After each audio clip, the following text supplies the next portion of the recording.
Hello, my name is Eddie Tofpik. I'm Head of Technical Analysis and Senior Markets Analyst at ADM Investor Services International Limited. And here is your weekly technical analysis of New York and London coffee markets. New York coffee.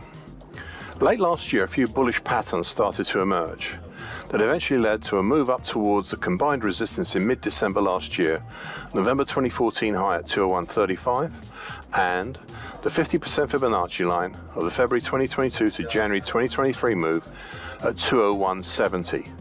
Plus, I suppose you could also throw in the bright red declining neckline currently at 203 quarters, 200.75, of the April to May 2022 reverse head and shoulders pattern. Between them all, the market's rise was halted and turned back down through the late October 2023, early February 2024 imperfect, breached, now broken bull channel, and eventually stopped down at the combination of the congestion around the purple highlighted 50% Fibonacci line of the May 2019 to February 2022 move at 174 even. And also suppose the August 2021 low at 174.5. all done by the middle of January. We've since moved back up again during late January and mid-February over the congestion between 187.40 to 187 even, but not really stabilizing over this congestion, with returns lower back towards and below the 2016 high at 179.55, and all the way to test the important 50% Fibonacci line of the June 2020 to February 2022 move at 177.45. which has the rising medium moving average highlighted in mauve on my daily chart, currently at 181.10, initially acting as a backup and now more as an individual support on its own.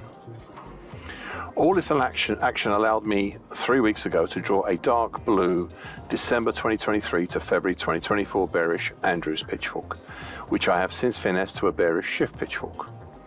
The market is currently in between the upper time above, currently 189.60, 60, and the middle time below, currently 178.15, 15. Now, I was not in love with the earlier bearish Andrews pitchfork, which I have since retired, nor am I in love with the current bearish shift pitchfork. However, it is there and does fit despite the one aberration of a close over the upper time, which had no follow through. I would, on balance, just like you to watch a few things that might indicate any such moves are in the offing. Firstly, there's that previously mentioned rising medium moving average support highlighted in mauve on my daily chart, and that's currently at 181.10. As I said about 2 weeks ago, about this moving average, and I quote, "This may temper any bearishness and is one to watch for the next few weeks," end of quote.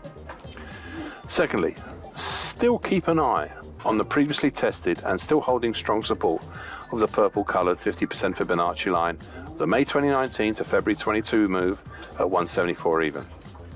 This is a key level to watch on the downside, especially any confirmed significant break below it, and even more so if, thirdly, prices break down through the flatlining long moving average below that, which is currently at 170.25. On the top side, well, I've already detailed the top side resistance over a number of weeks, but just to recap, the green neckline of the January 2020 to April 2021 reverse head and shoulders pattern.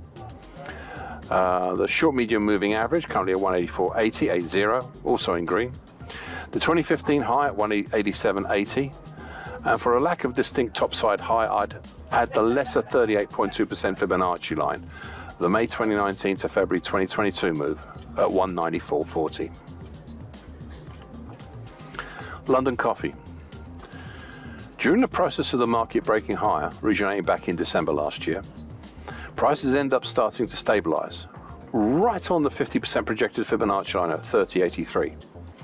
However, though this 50% Fibonacci line support, projected Fibonacci line support, did not last, it did start a process of stabilization that ended up with a late January 2023 to early March 2024 halfway hesitation pattern between roughly the lesser Fibonacci congestion at 30.16 to 18 up to the January 2024 high at 32.61. All this was happening 3 weeks ago. We had a short medium moving average, currently at 31.23, highlighted in green on my daily chart, enter the frame and turn prices higher. In the process of making this halfway hesitation, bullish halfway hesitation, the late January, early March action also became a small bear channel come decline expanding wedge pattern. And that's currently at 29.53 to 31.95, which I've highlighted in dark blue on my daily chart. I personally favor it as a wide bear channel for now.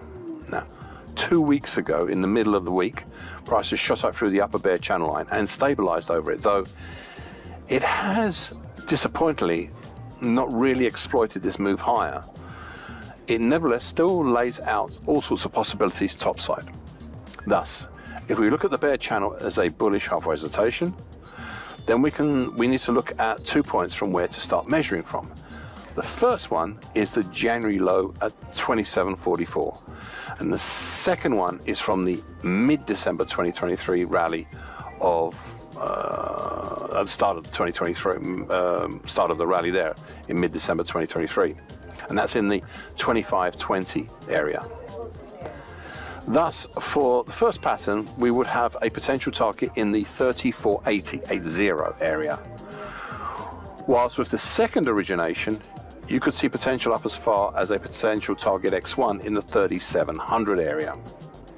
Now, this second target is obviously far harder to achieve, and I'm wondering if both these may be retired if New York Coffee ends up breaking the medium moving average below. Not the small, short medium, but the medium moving average below, and that's down at 28.75.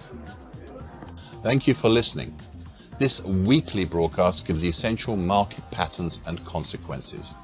Please be aware of the risk disclaimer posted both at the front and at the back of this broadcast. Copyright is Eddie Tofpik and ADM Investor Service International Limited. And here comes the final important bit.